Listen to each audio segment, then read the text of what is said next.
Somos la UD. La UD Estéreo. Hemos llamado a José Roberto Acosta, economista, abogado y columnista, a quien le damos la bienvenida. Señora Acosta, muchas gracias por atendernos. Muy buenos días, Sonia, y muy orgulloso de que me hayan llamado de la radio de la Universidad Distrital. Muchas gracias. Pues, señora Acosta, quisiéramos entender un poco más por qué esta multinacional que estuvo enredada en sobornos aquí en nuestro país y en otros países está diciendo que pues no asume esta deuda, que por lo tanto la tiene que asumir el gobierno o el Estado colombiano. Bueno, bien, más que la multinacional Odebrecht, tenemos que hablar es del consorcio conformado por Odebrecht en un 66% y el Grupo Aval en el otro porcentaje a través de Episol, que es la entidad realmente socia de este consorcio llamado Ruta del Sol y que se encargó de hacer la carretera o Ruta del Sol, de la cual solo ha entregado un poco más de la mitad. Y para haber hecho esas obras, solicitó créditos bancarios a la banca privada que están en vilo o quedan en vilo, dado que el contrato para hacer esa carretera se terminó anticipadamente en el año 2017 por una cuestionable medida del superintendente de Industria y Comercio de ese momento, Pablo Felipe Robledo. Entonces, para claridad, tenemos un contrato que no entregaron completo. El consorcio, para desarrollar ese contrato, pidió créditos y al terminarse el contrato, pues la situación financiera del consorcio queda absolutamente debilitada y los bancos que prestaron la plata les entra el miedo de que no les paguen. ¿Por qué? Pues porque el consorcio en últimas queda quebrado. Así las cosas, en el año 2018, para salvaguardar a los bancos, el Congreso de la República aprobó la ley 1882, que hizo modificaciones a la ley de infraestructura.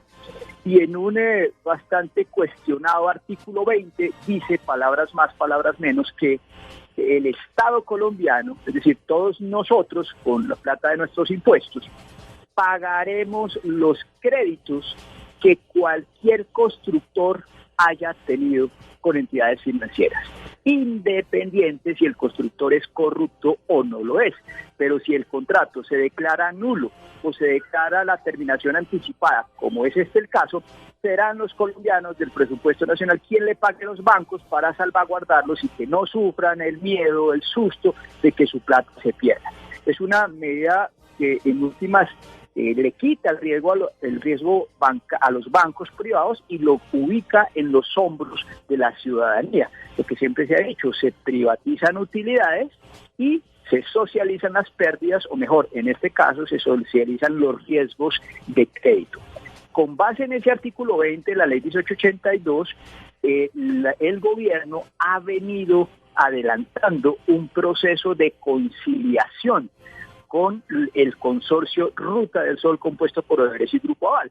Lo grave es que ese acuerdo de conciliación, de arreglar a las buenas, entre comillas, se estaba llevando de manera oculta, subterfugia, por debajo de la mesa.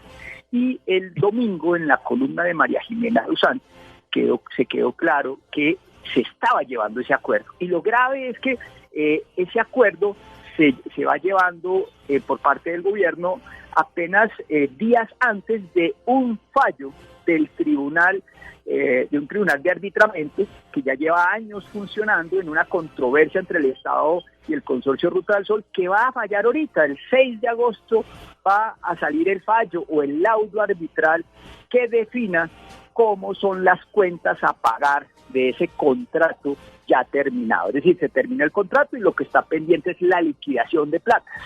Pero el gobierno, adelantándose a ese laudo, quiere hacer un acuerdo conciliatorio, quiere arreglar antes. Y lo grave es que estaba haciendo ese acuerdo a espaldas de la ciudadanía, a espaldas del país.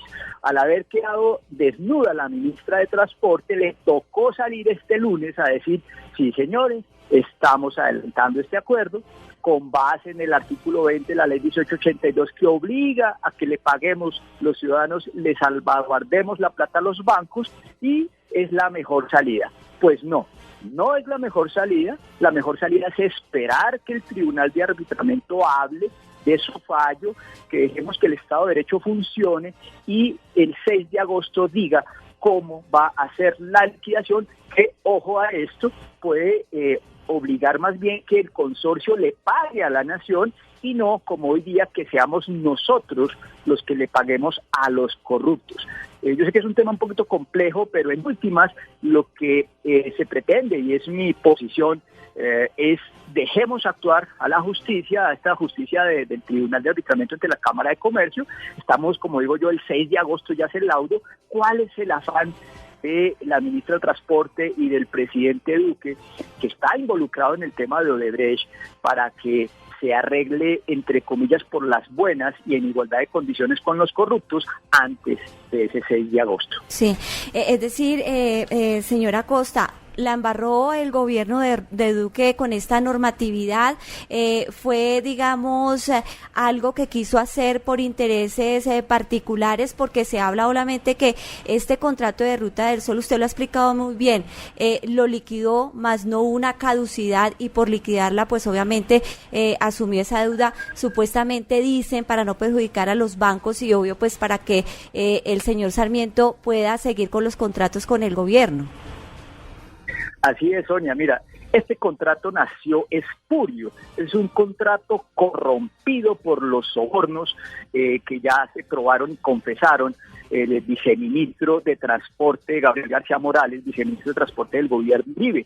Y el gobierno Santos recibió también plata de Odebrecht para la campaña del 2014, al igual que la campaña de Oscar Iván Zuluaga. Si algo caracteriza este escándalo de Odebrecht es que uribismo y santismo están de la mano.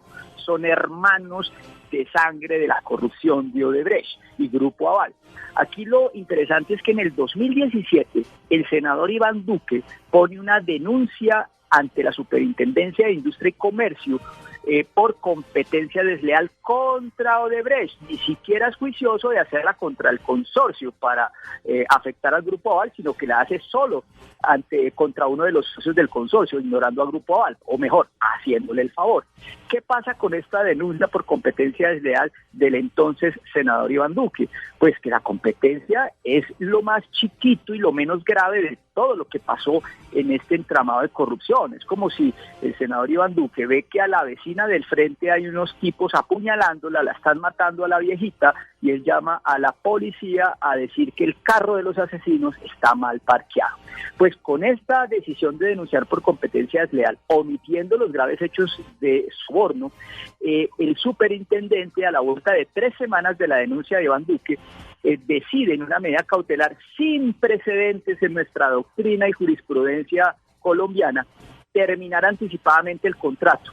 Para que entiendan los que nos oyen, ¿qué carajo tiene que ver un superintendente de Industria y Comercio en una relación contractual entre un privado y la ANI, la Agencia Nacional de Infraestructura? Pues nada, pero se metió y se atravesó, logrando un efecto colateral perverso para todos los colombianos, que fue evitar bloquear la caducidad de ese contrato espurio y corrompido, que era la vía con la que teníamos que salir de acá. ¿Qué implica la diferencia entre caducidad y terminación anticipada? Pues que la caducidad es una salida por la puerta de atrás de los corruptos, es haberlos sacado a patadas del contrato, con sanciones de multa e inhabilidades para contratar con el Estado por 10 años, algo que hubiera afectado dramáticamente a Luis Carlos Sarmiento Angulo y su organización. Pero como el superintendente, a partir de la denuncia de Iván Duque, mete el tema de la terminación anticipada, les salva ese riesgo y pone de tú a tú, en igualdad de condiciones y a la misma altura, a los corruptos del consorcio Ruta del Sol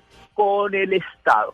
Entonces aquí se va a divorciar el esposo y la esposa, y a pesar de que la esposa tiene las pruebas de infidelidad del marido, es como si las desconociera, y la liquidación de la sociedad conyugal se va a llevar por partes iguales. No, aquí las pruebas de corrupción son contundentes, la caducidad se debió haber declarado, no se debió haber bloqueado, porque en ese eventual caso de la caducidad no nos estarían reclamando estos billonarios recursos que salen de nuestros impuestos. Así que aquí hay unas maniobras jurídicas en beneficio especialmente del Grupo Aval, que curiosamente es uno de los principales acreedores de estos billonarios recursos que nos va a tocar pagar. La mitad de los 1,2 billones de pesos que están en el acuerdo que supuestamente firmaría la ministra de Transporte son para los bancos del Grupo Aval que a través de Corte Colombiana está aprobado que participó de esos sobornos y que no son banqueros de buena fe, sino por el contrario, banqueros de mala fe.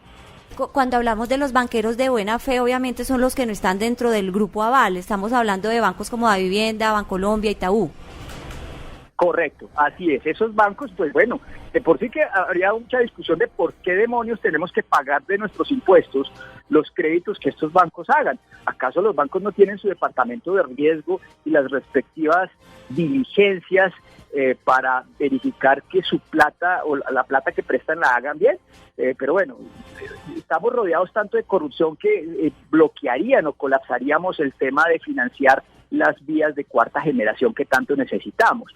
Entonces, dicho eso, pues podría uno pensar, como dijo la Corte cuando se demandó esta ley 1882, que paguémosle a los bancos de buena fe, listo, a regañadientes hagámosle, pero cuando está probado que los bancos del Grupo Aval, la buena fe de los bancos del Grupo Aval está cuestionada, ¿por qué tenemos que pagarle a estos señores que fueron el origen de esa corrupción y de esos contratos espurios y sucios como son los de Ruta del Sol?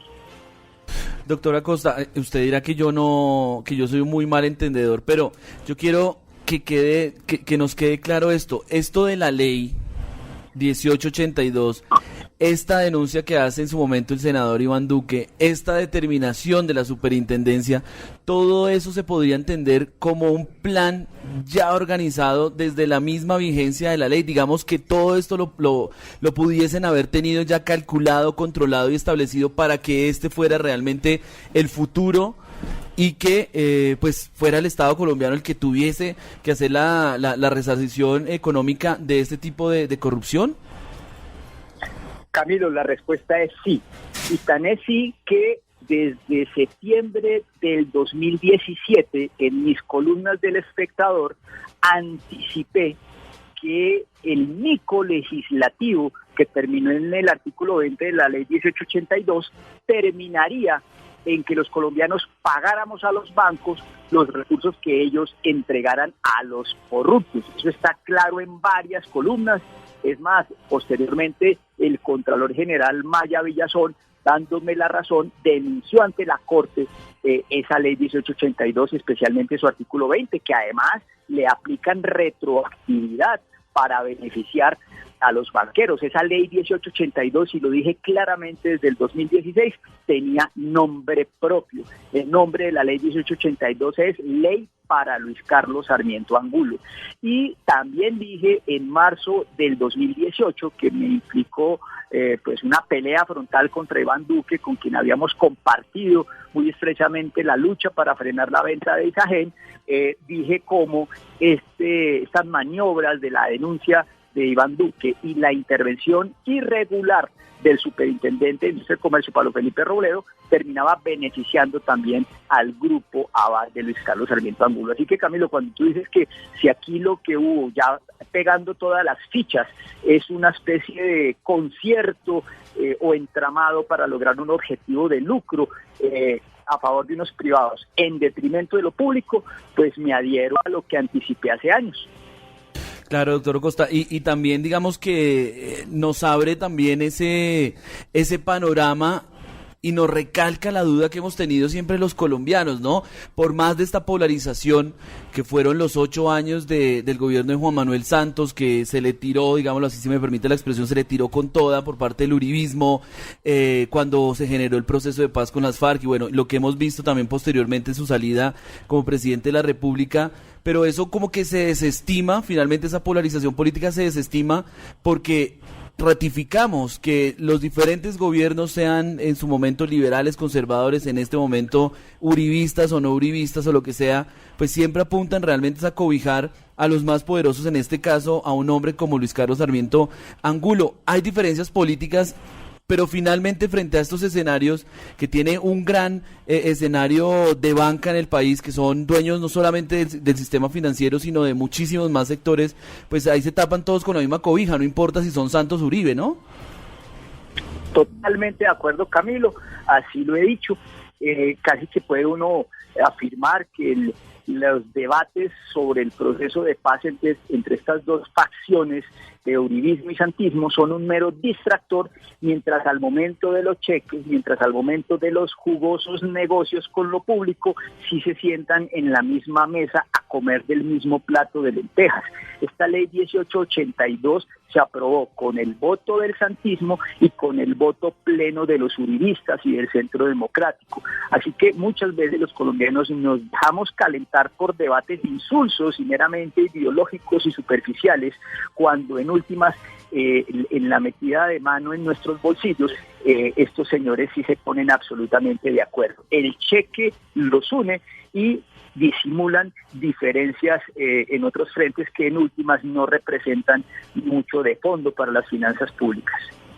Señora Costa, el tema del Tribunal de Arbitramiento, usted lo ha dicho, pues esto se va a definir el próximo 6 de agosto. ¿Cuáles son las partes que están en esa conciliación para ver si se llega a un acuerdo? Obviamente está el gobierno nacional, me imagino que estarán en los bancos, ¿y qué autoridad tiene que hacerle seguimiento a eso? ¿Y a qué se podría llegar? ¿Qué acuerdos se podrían hacer ahí?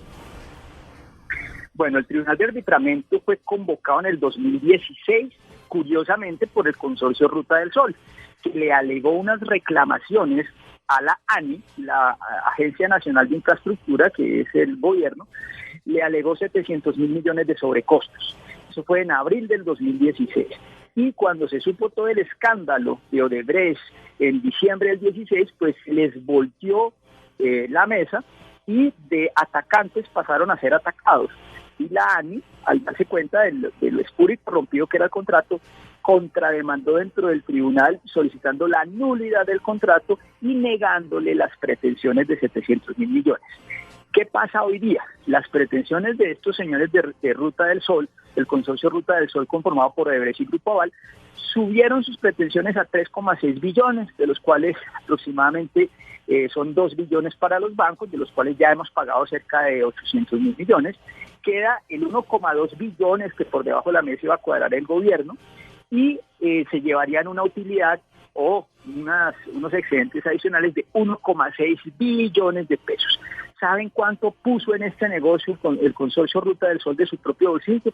Solo 300.000 millones. Así que si las pretensiones del tribunal se les diera la razón a ellos, multiplicarían su inversión por 5 a pesar de ser muy corruptos.